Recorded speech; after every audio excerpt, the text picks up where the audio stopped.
Selanjutnya saya akan menjelaskan tentang kurikulum ideal, kurikulum aktual, dan konsep pengembangan kurikulum.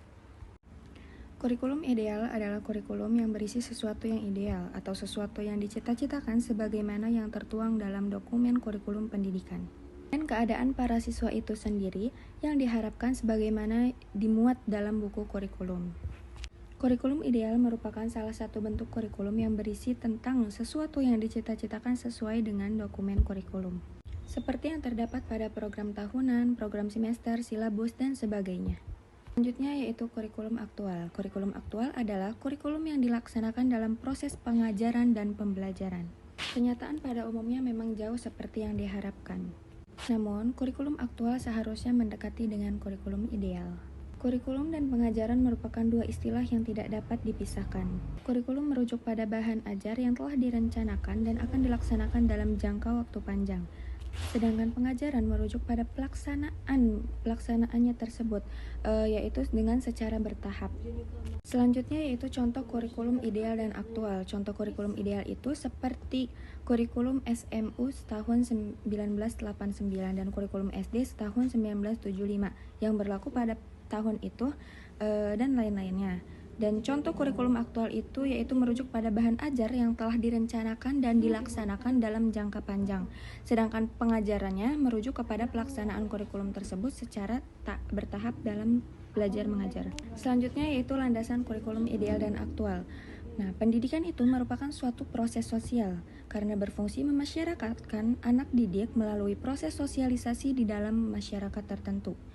Sekolah sebagai salah satu institusi pendidikannya yang berperan juga sebagai institusi sosial. Karena itu, melalui lembaga tersebut, anak dipersiapkan untuk mampu terjun dan aktif dalam kehidupan masyarakatnya kelak nanti.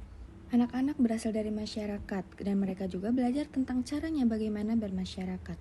Oleh karena itu, sekolah harus bekerja sama dengan masyarakat dan program sekolah harus disusun dan diserahkan oleh masyarakat yang menunjang sekolah tersebut.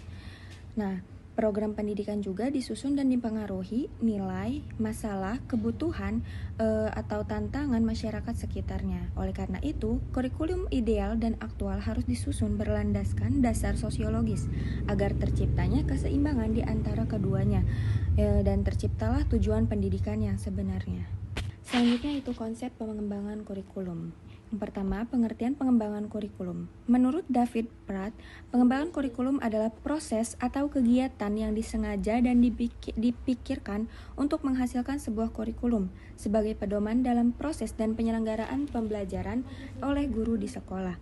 Sedangkan pengembangan kurikulum menurut Suparlan adalah proses perencanaan dan penyusunan kurikulum oleh pengembang kurikulum atau kurikulum developer dan kegiatan yang dilakukan agar kurikulum yang dihasilkan dapat menjadi bahan ajar atau acuan yang digunakan untuk mencapai tujuan pendidikan. Yang kedua adalah landasan pengembangan kurikulum. Landasan pengembangan kurikulum yaitu ada landasan filosofis, landasan sosiologis, landasan psikologis, dan landasan historis.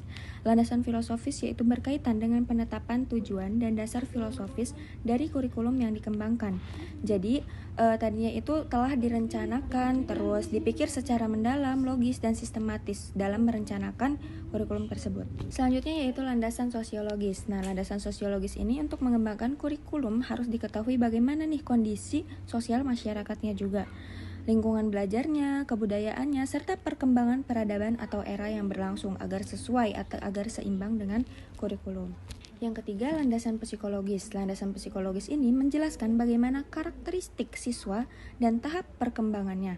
Psikologis ini belajar sesuai dengan teori belajar behavioristik, kognitif, humanistik, dan konstruktivistik.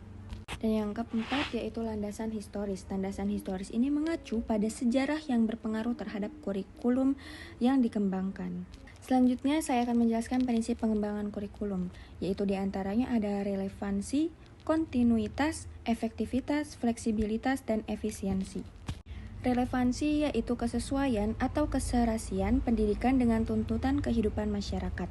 Kontinuitas yaitu perkembangan dan proses belajar akan berlangsung secara berkeseimbangan, tidak terputus-putus atau tidak terhenti-henti.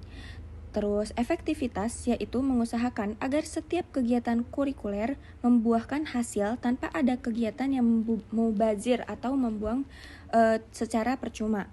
Terus selanjutnya fleksibilitas, yaitu kebebasan dalam memilih program-program pendidikan bagi murid atau siswa dan mengembangkan program pendidikan bagi para guru.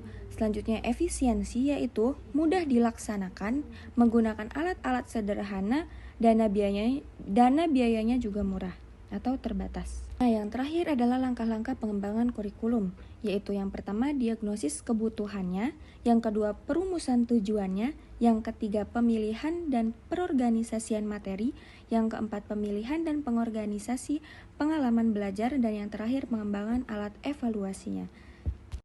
Sekian dari kelompok 1, kurang lebihnya mohon maaf. Apabila ada yang kurang dimengerti atau ada yang ingin ditanyakan, silahkan ditanyakan di lewat kolom komentar. Sekian, terima kasih. Wassalamualaikum warahmatullahi wabarakatuh.